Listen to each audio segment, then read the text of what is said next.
utilisons et nous jetons le corps des femmes. Nous prenons, nous utilisons et nous jetons le corps des plus précaires dans la société. Nous prenons, nous utilisons et nous jetons le corps des racisés. Nous ne voulons plus de ce système-là et c'est ça la révolution que je vous propose. Vous définissez comme étant écoféministe, vous venez de le dire. Concrètement, qu'est-ce qui différencie une personne féministe d'une personne écoféministe? C'est quoi cette différence? L'écoféminisme, c'est dire que en fait, le système d'exploitation, d'oppression, d'utilisation des femmes est similaire, répond même, à la même manière de faire que le système d'oppression, d'utilisation, d'exploitation de la nature. Et que c'est la même chose en fait avec toutes les personnes discriminées dans la société. Et c'est très intéressant comme concept parce que ça veut dire que en fait, on a organisé notre société autour d'un seul objectif, c'est la création du profit des entreprises pour créer la croissance. Et qu'en fait, ça nécessite de discipliner et la nature qu'on utilise comme ressource et les femmes qu'on a mis au foyer au 19e siècle puis qu'on a quand même du mal à en faire sortir même si ça a progressé, les personnes racisées qui utilisent les emplois les plus précaires et les plus mal rémunérés. Et voilà, et en fait, c'est ce système d'exploitation-là qu'il nous faut revoir dans sa profondeur.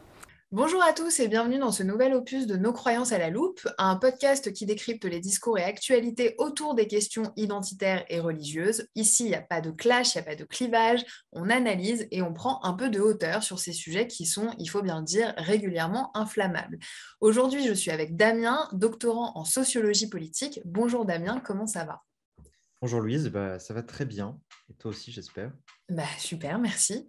Alors, avant de rentrer dans le sujet qui nous intéresse, au cas où des gens ne te connaîtraient pas encore, est-ce que tu pourrais te présenter rapidement ?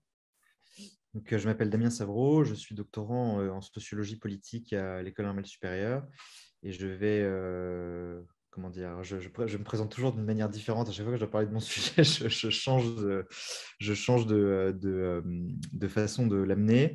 Mais on va dire que je travaille sur les questions politiques liées à l'immigration postcoloniale en France. D'accord. Merci beaucoup Damien. Donc, a priori, tu es la personne parfaite pour discuter du premier sujet qu'on propose de décrypter avec toi. C'est ce fameux concept de wokisme dont on entend beaucoup parler depuis un certain temps. Alors, est-ce que tu peux nous en dire un peu plus? Qu'est-ce que ça veut dire être woke, Damien ? Alors, c'est un mot qui est devenu très à la mode en France ces dernières années et qui est principalement utilisé par les opposants un petit peu de ce qui est le mouvement woke.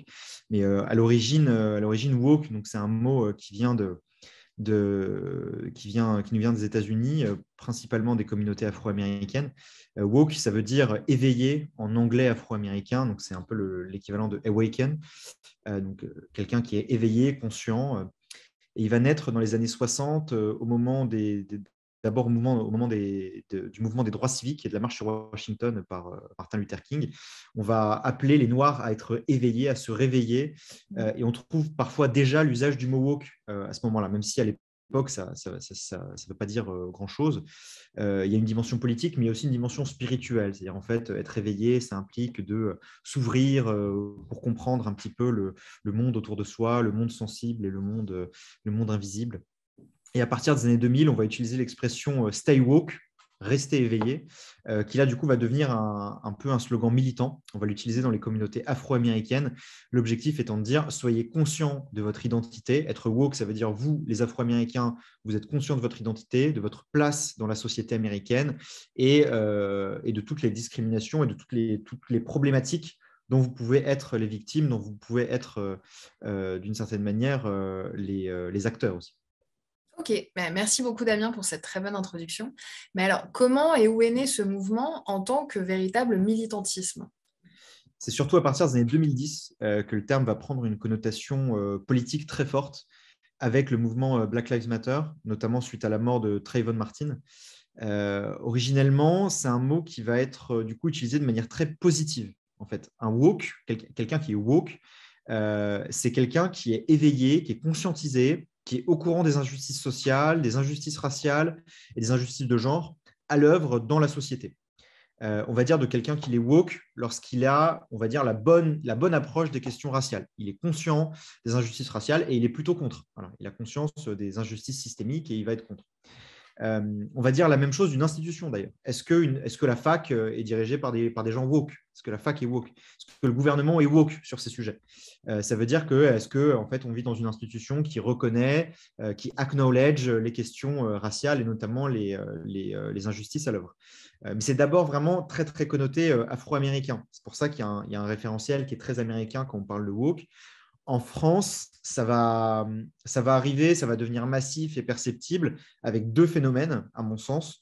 Un dans le féminisme et un dans l'antiracisme. Le premier, c'est le mouvement MeToo, qui en France s'est traduit par Balance ton porc, où on va commencer à parler de cette stratégie de name and shame, de cancel culture. C'est la première fois qu'on va voir apparaître l'expression, notamment pour critiquer ce qui est perçu comme une dérive du mouvement MeToo. Et puis également le mouvement Black Lives Matter, le mouvement Black Lives Matter France, qui va commencer au début des années 2010, mais qui va surtout devenir important chez nous après la mort de George Floyd en 2020, au moment où les gens vont d'ailleurs faire le parallèle avec l'affaire Adama Traoré qui était survenue 4 ans plus tôt.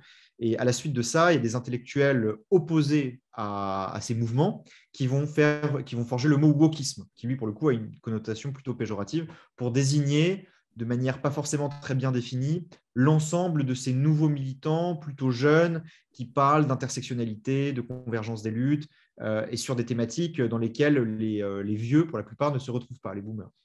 D'accord. Alors, tu nous parles d'un référentiel très américain, mais on a aussi pas mal entendu un certain nombre de théories expliquant que finalement, le wokisme, ça ne nous vient pas véritablement des campus américains, mais plutôt de la French Theory dans les années 60. Est-ce que tu pourrais nous éclairer un petit peu là-dessus? C'est une question intéressante. C'est souvent ce qui est reproché dans le débat. On dit oui, c'est une importation américaine, et les autres disent bah non, parce que c'est des philosophes français qui en sont à l'origine. À mon avis, il y a un sujet ici qui est très intéressant, c'est qu'effectivement, à l'origine, les premiers penseurs qui vont se définir comme postmodernes, comme post-structuralistes, comme ayant un petit peu envie de rompre avec le discours universaliste, sont effectivement pour beaucoup des philosophes français d'après-guerre, Michel Foucault, Derrida, Deleuze, Roland Barthes et surtout Jean-François Lyotard, qui lui est le seul un petit peu à se définir véritablement comme postmoderne, avec cette volonté de rupture avec les grands récits de l'Occident. Mais le problème, c'est qu'en fait, la plupart de ces auteurs n'ont pas grand-chose à voir entre eux. Ils ne sont pas nécessairement d'accord sur tout et ils ne parlent pas des mêmes choses. Il y en a qui sont philosophes, d'autres linguistes, d'autres sociologues. Mais aux États-Unis, en fait, la plupart de ces philosophes, de ces chercheurs, de ces intellectuels vont être très à la mode sur les campus américains. Et aux États-Unis, on va les regrouper tous ensemble sous le nom de French Theory, la théorie française, comme si en fait tous ces auteurs disaient la même chose. Donc, certes, ce sont effectivement des philosophes français qui sont un petit peu à l'origine du mouvement. D'ailleurs, côté américain, quand on veut blâmer le wokisme, c'est un truc de français. Donc, c'est marrant de voir aussi. D'une certaine manière, elle est née sur les campus américains. Parce que même si on se réclame de la pensée des philosophes français, en fait, les Américains vont utiliser un petit peu ces notions et ces concepts avec un prisme très américain, c'est-à-dire basé sur ce qu'avaient été les cultural studies, avec un prisme aussi très, très axé autour de la race et du genre, qui sont pourtant des catégories qu'en France, on n'utilisait pas à l'époque. Et donc, c'est un peu hybride. Voilà. C'est à la fois effectivement une origine française, mais c'est quand même un mouvement qui est très américain, même à l'échelle des universités américaines, c'est très américain. Alors, comment tous ces concepts s'imbriquent dans le milieu militant? À travers quelles thématiques aujourd'hui le wokisme se développe? En fait, être woke, ça va être à la fois des thématiques sociétales, notamment le genre, la race et tous ces sujets, le fameux triptyque race, classe, genre. Mais c'est aussi et surtout un regard politique, et notamment le regard politique de l'intersectionnalité. Parce qu'en fait, fondamentalement, on peut être antiraciste sans être woke, on peut être contre les violences policières sans être woke, on peut être écologiste sans être woke ou contre l'islamophobie sans être woke, mais on va considérer quelqu'un comme woke à partir du moment où il utilise une grille de lecture très marquée par l'intersectionnalité. C'est-à-dire quand on va montrer sa volonté de lutter sur tous ces sujets en même temps. Le wokisme, au fond, c'est ça, si on devait lui donner une définition. L'approche de l'intersectionnalité, elle est forgée aux États-Unis par Kimberlé Crenshaw, qui est une universitaire et militante afroféministe, en 1989. Elle devient très importante en France, elle se répand dans le champ intellectuel et dans le champ politique en même temps. Et en fait, c'est une théorie qui est très séduisante parce qu'en fait, c'est une grille de lecture qui dit qu'il ne faut pas hiérarchiser les luttes. Avec l'intersectionnalité, l'idée, c'est d'articuler toutes les luttes ensemble, des luttes parfois difficiles à mener de front. l'exemple de Kimberlé Crenshaw et de l'afroféminisme, en fait, c'est l'expérience de femmes noires qui vont à la fois considérer qu'elles sont victimes du patriarcat, parce qu'elles font partie d'une société patriarcale, mais en même temps vont dire on doit être antiraciste parce qu'on est des femmes noires, sauf qu'on subit aussi l'oppression des hommes noirs. Et donc l'intersectionnalité naît dans cette idée de vouloir articuler la lutte féministe et la lutte antiraciste pour les personnes qui sont à l'intersection de plusieurs dominations. C'est ce qu'on a appelé la misogynie noire en France. Misogynie noire, exactement. L'afroféminisme étant une réponse à ça. Et donc, avec l'intersectionnalité, l'objectif, articuler toutes ces luttes ensemble, c'est très séduisant parce qu'on se dit, voilà, on va pouvoir faire de l'écologie tout en étant pour le droit des sans-papiers. On va pouvoir lutter contre l'islamophobie tout en préservant le droit des LGBT. On va se réclamer du féminisme tout en étant antiraciste. Et donc, ça va avoir un succès très, très important en France avec cette idée, justement, pour le coup, beaucoup plus ancienne, de convergence des luttes, c'est-à-dire de faire converger des milieux militants qui, à l'origine, sont assez morcelés. Et enfin, ce qu'on va appeler woke, c'est aussi une méthode militante. Parce qu'au-delà des sujets de fond, il y a aussi une manière de militer qui va être nouvelle un petit peu avec le mouvement woke et qu'on va appeler assez familièrement aux États-Unis comme en France la cancel culture, culture de l'annulation. Les woke vont être associés dans le champ politique au fait de cancel, c'est-à-dire de vouloir annuler, de vouloir shamer, ce qu'on appelle aussi le name and shame, les gens qui sont considérés comme problématiques. Ça, c'est un mot aussi qui nous vient d'une traduction américaine. Les gens qui sont problematic, ce sont les gens qu'il va falloir cancel, justement. Alors Damien, on entend beaucoup dans les médias et les réseaux sociaux un vocabulaire très nouveau et très spécifique à ce militantisme woke. On entend par exemple les mots d'écriture inclusive ou encore de personnes racisées. Est-ce que ce ne sont que des inventions pures et dures qui ne correspondent à aucune réalité? Est-ce que ce nouveau langage est une vraie grille d'analyse du monde qui nous entoure, selon toi? Le langage, en fait, a une fonction très importante en fait, pour le mouvement woke et pour beaucoup on va dire, de mouvements politiques contemporains. Ça vient de l'idée qui, pour le coup, est une idée très française des années 60-70, selon laquelle en fait, le langage a une fonction normative et une existence propre. Et donc, les catégories linguistiques, le langage, en fait, vont avec des catégories de pensée. Donc, changer le langage permet de changer nos mentalités. Si on veut influencer les mentalités, changer le langage est en gros le premier pas. Et ça, c'est assez important parce que justement, dans le langage, on estime qu'il y a des expressions et des mots qui sont oppressifs. Pour les woke, il va donc falloir changer le langage afin d'utiliser un nouveau lexique, un lexique woke, un lexique militant, qui va permettre de, selon eux, mieux nommer des réalités objectives. Ce sont des termes qui sont intéressants à analyser. On peut prendre effectivement les deux exemples que tu as cités. Le mot racisé, qui lui nous vient pour le coup qui est franco-français, parce qu'il nous vient de Colette Guillaumin, qui était une féministe antiraciste à la fois militante et intellectuelle des années 70. Et elle parle du processus de racisation. Il y a des personnes qui sont racisées positivement, les blancs, et des personnes qui sont racisées négativement, les personnes non blanches. Or, en fait, ce qu'elle décrit, par exemple, c'est un processus. Sauf que dans le langage contemporain qu'on a, il y a les personnes racisées et les personnes non racisées. Et les personnes racisées, ça devient les racisés, et finalement, ça devient une catégorie un petit peu essentielle. Donc, c'est là aussi où on voit que le langage peut avoir une forme de glissement et induire des réalités qui ne sont pas forcément les réalités qui ont été pensées à l'origine. C'est un peu aussi un principe assez similaire pour l'écriture inclusive. Le postulat, c'est de dire que s'il y a des injustices dans le langage, il y aura des injustices dans la réalité. Et donc, changer les injustices grammaticales dans le langage vont permettre de supprimer les discriminations de genre, ou en tout cas vont permettre de faire un premier pas vers la lutte contre les discriminations de genre, ce qui explique pourquoi beaucoup de gens sont favorables à l'écriture inclusive.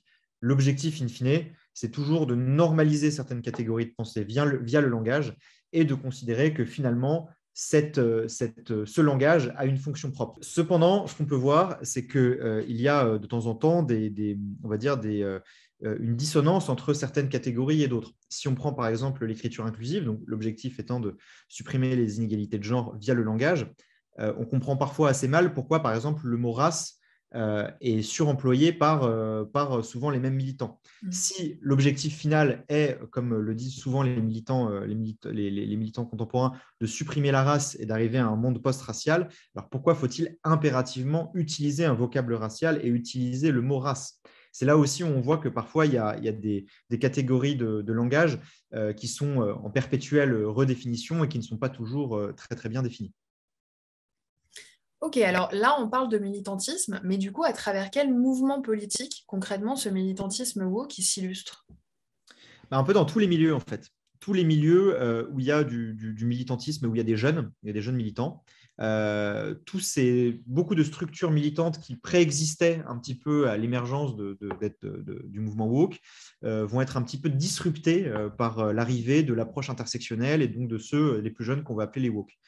Si je prends le milieu antiraciste, on est passé dans l'antiracisme d'un paradigme très universaliste, très moral, à un antiracisme qui se dit politique ou postcolonial. Et les jeunes qui se réclament un petit peu d'une pensée intersectionnelle vont utiliser les mots de l'antiracisme politique et postcolonial.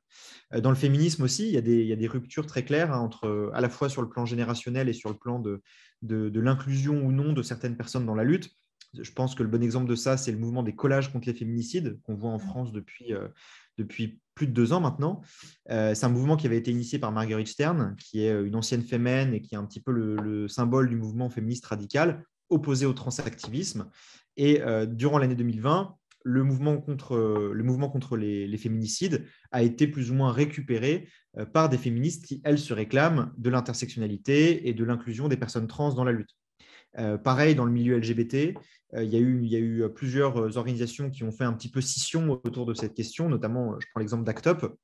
ACT UP, qui était l'association historiquement qui, pour les droits des LGBT, avait été très célèbre. Il y a une fracture générationnelle aujourd'hui qui est palpable, qui a été tellement forte que ACT UP s'est scindé en deux. La jeune génération, plutôt woke d'une certaine manière, a voulu renouer avec l'esprit très happening agressif des origines et a créé sa propre association. Et enfin, il y a plein d'autres structures militantes. Je pense aussi notamment au Génépi, le Génépi qui était l'association qui œuvrait beaucoup dans les prisons. Le Génépi s'est autodissous l'année dernière, en grande partie parce qu'il y avait des militantes féministes anticarcérales à l'intérieur de l'association qui ont décidé qu'il fallait dissoudre l'association parce que son existence même légitimerait l'institution carcérale. Donc c'est là aussi on voit que le fait d'avoir on va dire ces formes variées de militantisme qui coexistent, parfois amènent à une implosion un petit peu du milieu militant. Et donc, ce phénomène change beaucoup la manière de penser la politique. Il y a plein de conséquences à ça. On pourrait aussi parler de la question du ressenti. Le ressenti est un élément qui est très important on va dire, dans la manière de militer aujourd'hui, alors que historiquement, la question de la discrimination était considérée toujours comme une donnée objective et objectivable, alors que la question du ressenti, c'est peut-être un petit peu plus compliqué à avancer comme un narratif politique. Et donc, ça fait partie des sujets qui sont effectivement un petit peu nouveaux et qui ont été amenés par le mouvement woke. Ok. Alors, si on sort un instant du champ politique, comment le mouvement woke se manifeste dans d'autres milieux, notamment certains dont on a beaucoup parlé récemment, type les universités? Les universités sont forcément les premières concernées d'une certaine manière parce que c'est un milieu, le mouvement woke est né dans les campus américains et il a, on va dire, une existence dans le champ intellectuel qui est de plus en plus importante. En France, il s'exprime très fortement aussi parce qu'il est devenu un marqueur social, ce qui n'était pas le cas auparavant. Aujourd'hui, être militant, c'est une manière de se distinguer tout en étant dans la norme. C'est devenu cool en fait de militer, ce qui n'était pas le cas auparavant. Et aujourd'hui, dans le milieu étudiant, ça se voit beaucoup. Il y a de plus en plus de personnes qui n'étaient pas forcément politisées avant de rentrer à la fac ou qui n'étaient pas forcément politisées sur ces sujets particulièrement. Qui sont devenus très, très engagés dans ce type de mouvement. Le mouvement Black Lives Matter l'a beaucoup montré. Je pense notamment à la manif qu'il y avait eu en juin 2020 devant le Palais de Justice. La majorité des gens qui étaient là étaient des gens très jeunes et qui en étaient à leur première manif. Après, dans l'université en soi, c'est-à-dire dans les cours, dans les enseignements, là, pour le coup, ça va créer beaucoup de polémiques parce qu'il y a beaucoup d'enseignants qui vont dire « Oula, attention, si on doit créer des safe spaces, si on doit avoir désormais des milieux hermétiques où les étudiants se sentent en sécurité pour se protéger de propos problématiques, comment on va faire pour enseigner ?» Et ça se voit notamment avec la question des trigger warnings. C'est-à-dire, est-ce qu'aujourd'hui, on attend d'un enseignant qu'il fasse un trigger warning avant de parler de tel ou tel sujet considéré comme sensible ou comme polémique? Et alors, en dehors des facs, comment le monde du travail, lui, se positionne par rapport à ça? Est-ce qu'on peut dire que le capitalisme s'adapte à ces nouveaux paradigmes? Est-ce qu'on n'assiste pas aujourd'hui à une forme de capitalisme woke? C'est un peu la question du moment qu'on a vu, je pense, cette question a commencé à se poser notamment après l'affaire George Floyd aux États-Unis. On a vu beaucoup de grandes entreprises qui ont donné énormément de financement à Black Lives Matter, alors même que c'était l'année Covid et qu'il y avait beaucoup d'entreprises qui avaient perdu de l'argent. Donc c'était assez intéressant comme phénomène. On ne savait pas trop d'ailleurs où allaient les fonds en réalité. Est-ce que les entreprises l'ont fait parce que c'était le phénomène à la mode et qu'il fallait se présenter comme antiraciste, ou est-ce qu'il y avait un vrai engagement de fonds? Je pense que la vraie question, c'est est-ce qu'on a un capitalisme woke, ou est-ce qu'on n'a pas plutôt des entreprises qui font ce que les jeunes militants appellent le woke washing, c'est-à-dire se rachètent un label militant pour ne pas perdre leur clientèle plus jeune, parce qu'ils ont peur pour la plupart de se faire cancel ou être accusés en interne de racisme ou de sexisme. C'est pour ça qu'on a de plus en plus de boîtes, alors notamment les grandes boîtes, ce n'est pas forcément le cas pour la majorité des entreprises, mais les très grandes entreprises, qui ont de plus en plus tendance à vouloir avoir un label woke, avoir à la fois en externe une image de marque très sensible à ces thématiques, mais aussi en interne qui demandent à leurs salariés de suivre des séminaires de diversity and inclusion, de déconstruction des privilèges, de lutte contre le patriarcat en interne. Je pense toutefois que ça ne remet pas en cause fondamentalement l'existence des grandes entreprises, ni leur caractère assez hégémonique dans le champ économique. La plupart des grandes entreprises qui font ça, ou en fait gardent leurs pratiques par rapport notamment à la délocalisation, par rapport au fait de mal payer certaines de leurs main-d'œuvre les plus pauvres dans des pays d'Asie ou d'Afrique. En revanche, l'image de marque, elle, pour le coup, elle se transforme. Et donc, le wokewashing, c'est un petit peu comme le greenwashing pour les écolos, c'est-à-dire que plus on a de choses à se reprocher sur le plan de l'environnement, et plus on va vouloir montrer qu'on a un label green, eco-friendly, qu'on a des investissements dans les énergies renouvelables et un discours de marque très porté sur le développement durable. Ça ne veut pas dire que c'est faux. Dans le fond, ça ne veut pas dire que c'est faux. C'est juste qu'il faut distinguer à un moment donné le label qu'une entreprise va se donner et les engagements de fonds. Et parfois, l'un ne va pas avec l'autre. C'est aussi le cas d'ailleurs dans le milieu militant. Dans le milieu militant, on va avoir des personnes qui vont justement utiliser un label militant pour être recrutées dans certaines entreprises, qui vont devenir l'égérie de certaines grandes marques. Ça, on l'a vu en France assez récemment. Alors que c'est des militants qui, à l'origine, étaient plutôt engagés à gauche, dans des courants même marqués par l'anticapitalisme. Ça montre aussi, je pense, ça c'est mon analyse personnelle, qu'il y a une forme de pessimisme un peu généralisé. C'est-à-dire que malgré l'éthique un petit peu anticapitaliste, il y a beaucoup de militants qui disent de toute façon, le système ne changera pas. Il faut simplement essayer de le rendre plus juste, plus représentatif, réclamer plus de représentation des minorités ethniques et de genre à l'intérieur du système. Et donc, à mon sens, ce qu'on voit en ce moment, c'est plutôt l'adaptation du système capitaliste et libéral aux questions de représentation ethnique et de genre, mais sans grand changement de paradigme. Ce n'est pas tant un capitalisme woke qu'une série de grandes entreprises qui acceptent de se diversifier pour maintenir ou pour obtenir une nouvelle clientèle plus jeune et plus consciente de ces enjeux. Merci beaucoup Damien pour ces éclairages. Ça fait toujours du bien de décrypter une notion assez clivante dans le calme et la rationalité. De mon côté, j'espère que ça vous aura plu. N'hésitez pas à nous donner votre avis en commentaire, à vous abonner pour recevoir les prochains épisodes et évidemment à partager sur vos réseaux sociaux. Et moi, je vous dis à très bientôt.